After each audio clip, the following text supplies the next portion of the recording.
population de Porto Novo est environ. Faites le meilleur choix pour l'éducation de vos enfants.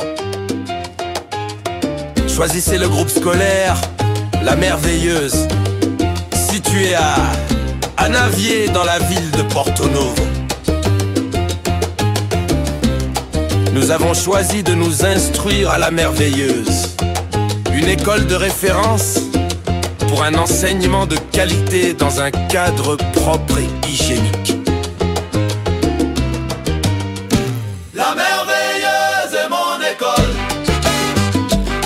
Le groupe scolaire La Merveilleuse, phare de ses 28 ans d'expérience, continue d'œuvrer pour mériter la confiance de ses partenaires que sont les parents d'élèves. Des résultats impressionnants aux examens de fin d'année positionnent ce lieu de savoir telle la meilleure référence pour une éducation de qualité sur fond de rigueur et de promotion de l'excellence.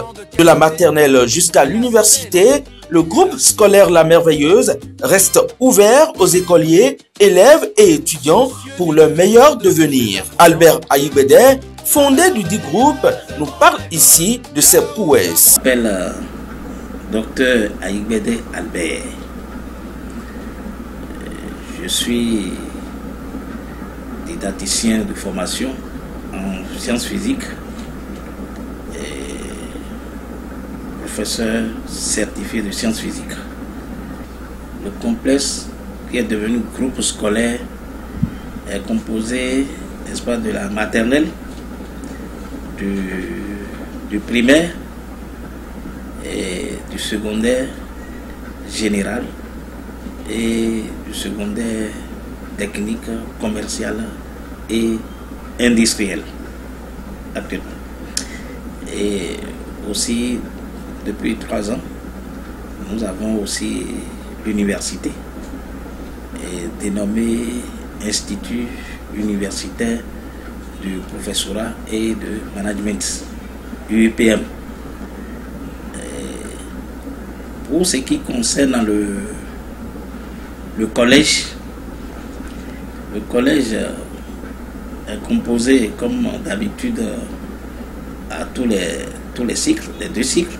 Il y a le premier cycle de la 6e en 3e et le second cycle de la terminale, de la seconde en terminale. Et cette année précisément, nous avons l'enseignement technique industriel qui va démarrer au titre de l'année académique 2025-2026 dans les filières F3, filière F4 et téllerie et restauration.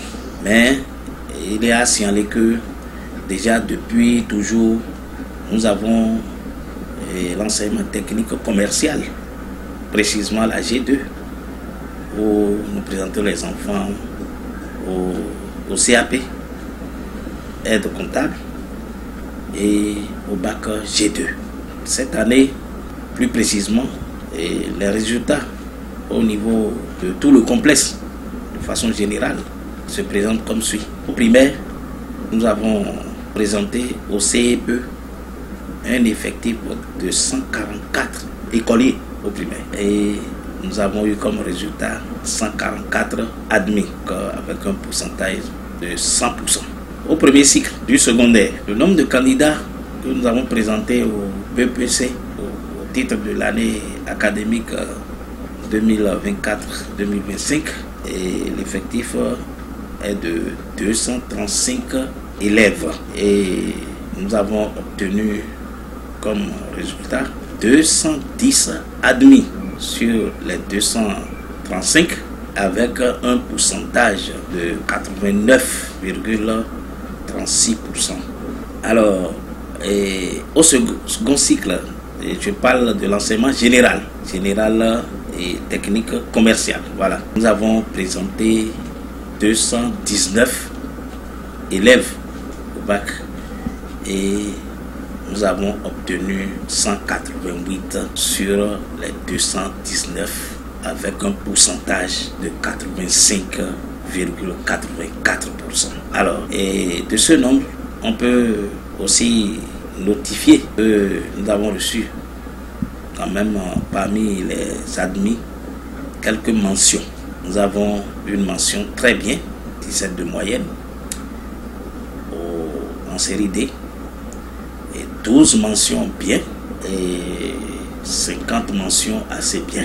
Voilà en gros et ce que nous pouvons dire du collège, sinon du complexe en général, par rapport à notre résultat de cette année. Mais j'oubliais, il y a le CAP comptable pour l'enseignement technique commercial. Nous avons présenté 17.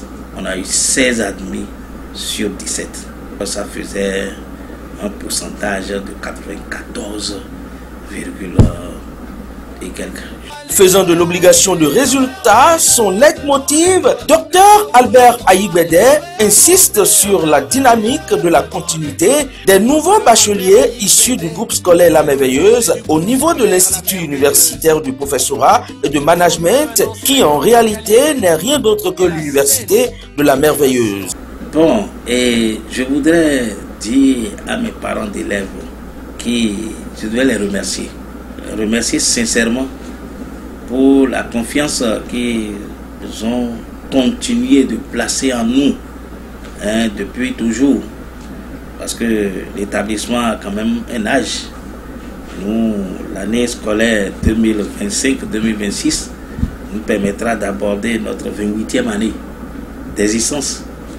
Et il y a des parents qui sont très sincères et vraiment qui nous font vraiment confiance.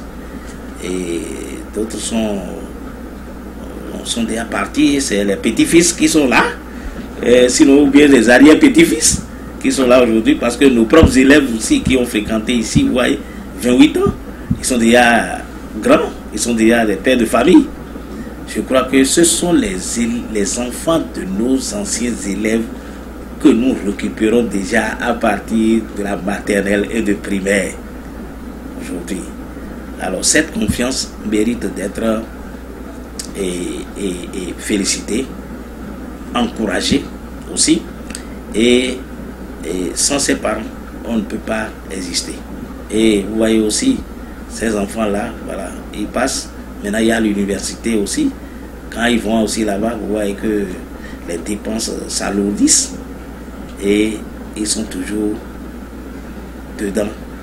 Et ils nous soutiennent malgré toutes les difficultés, malgré tous les besoins, malgré toutes les charges.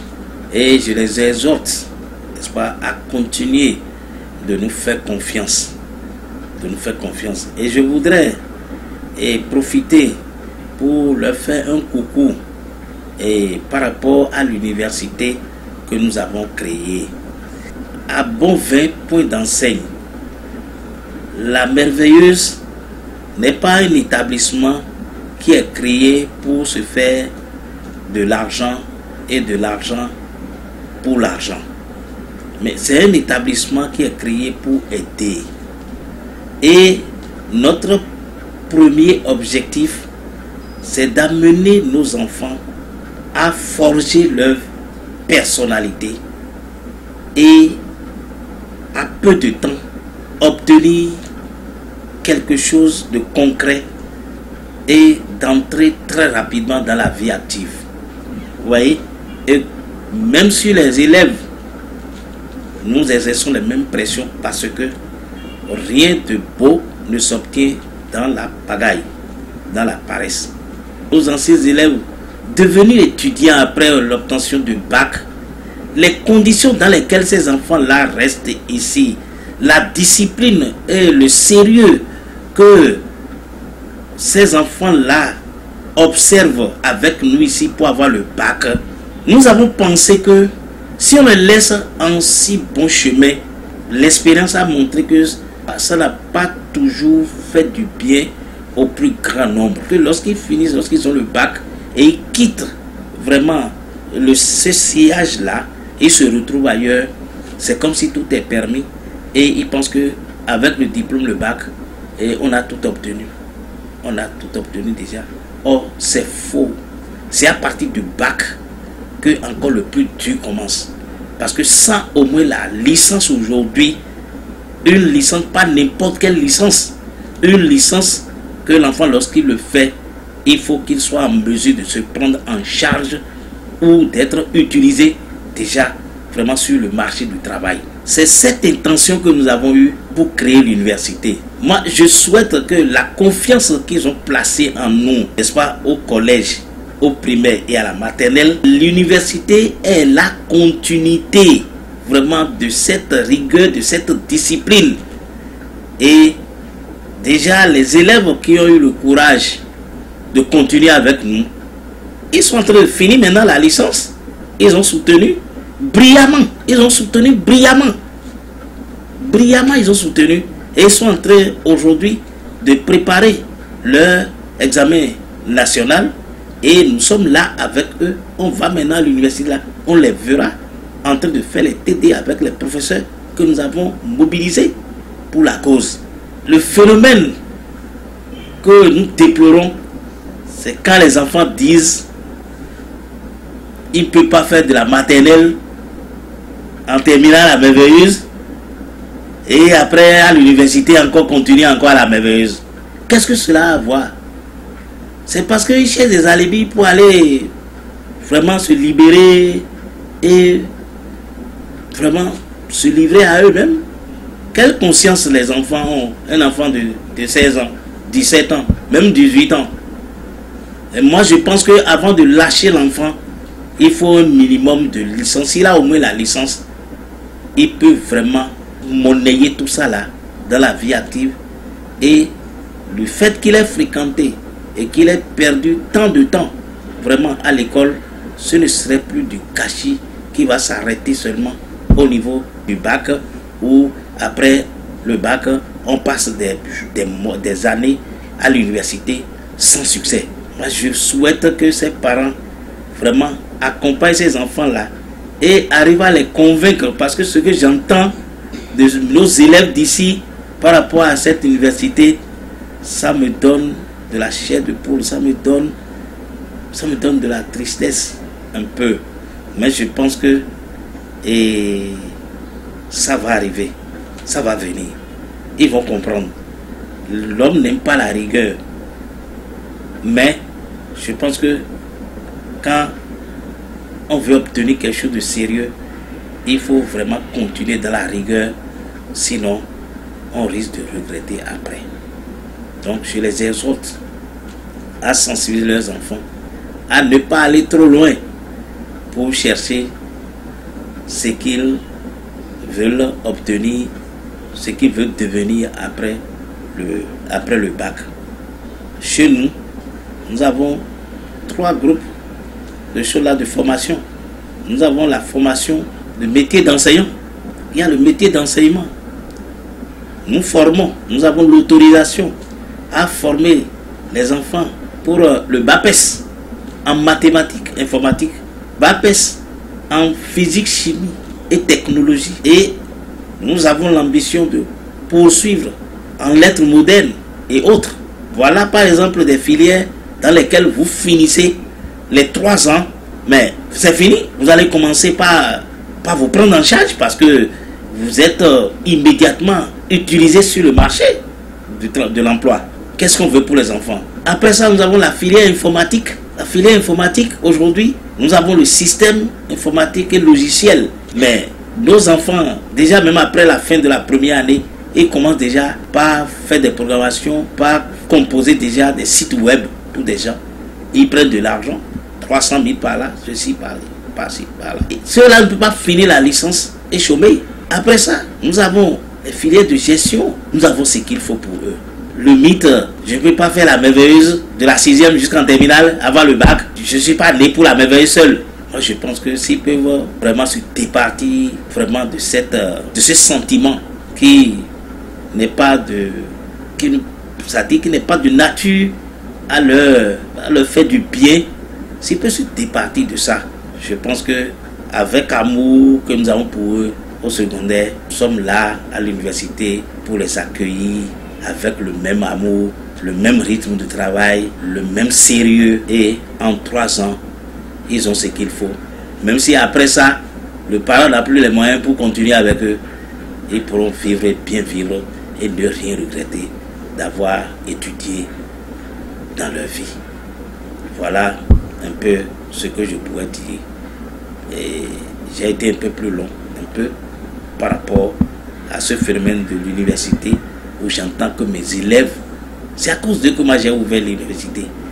Et ils disent que je ne peux pas venir à l'université, je ne peux pas faire jusqu'en terminale avoir le bac ici et encore continuer à l'université parce que c'est l'université de la merveilleuse.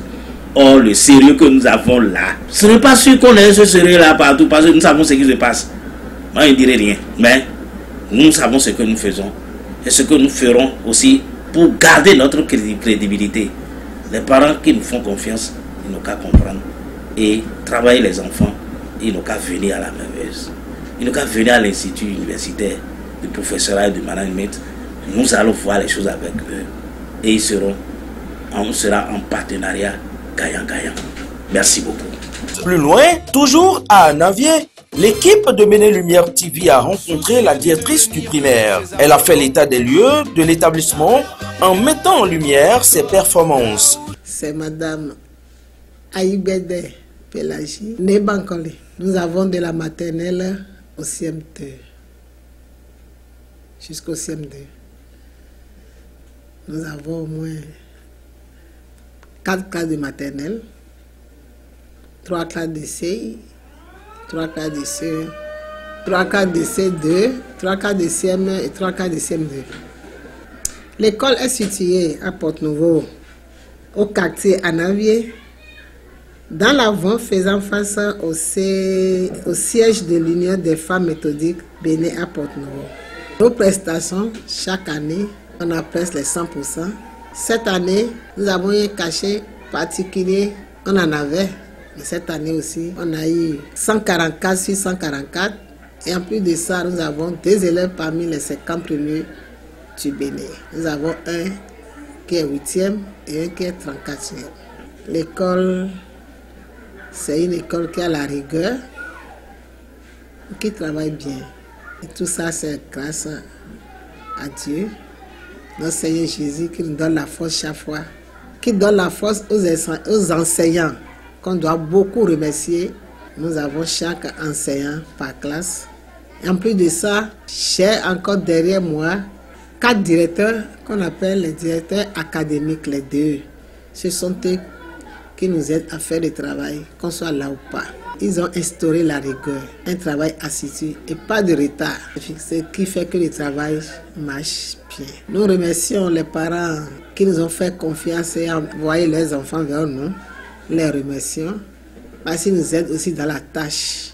S'ils ne contrôlaient pas, ne suivaient pas les élèves à la maison, les enfants à la maison, le travail ne pourra pas aller. Donc ils sont chaque fois avec nous, ils nous aident dans le travail, nous les remercions. Que le Seigneur Jésus les bénisse. Je remercie aussi le fondé, qui est le fondateur du complexe Scolaire La Merveilleuse. Il est au collège, mais il ne nous laisse pas ici aussi. Il met la main dans la tâche et il nous aide à bien faire aussi. Chaque année, on fait la formation aux enseignants et tous les vendredis aussi, nous les formons. Il y a des CP de zone qui viennent dans l'école pour former nos enseignants et nos directeurs. Ça va bien. Et l'école a aussi un cachet particulier. Nous allons dire que chaque mois, et les élèves et l'enseignant sont évalués, ce qui fait que l'enseignant est obligé de travailler parce qu'il ne sait pas ce qu'il attend à la fin du mois. C'est tout ça qui nous aide à avoir un bon résultat pour pouvoir présenter les 144 et avoir les 144. Je vous remercie. Au sein du groupe scolaire La Merveilleuse, l'on promeut l'excellence pour un avenir assuré.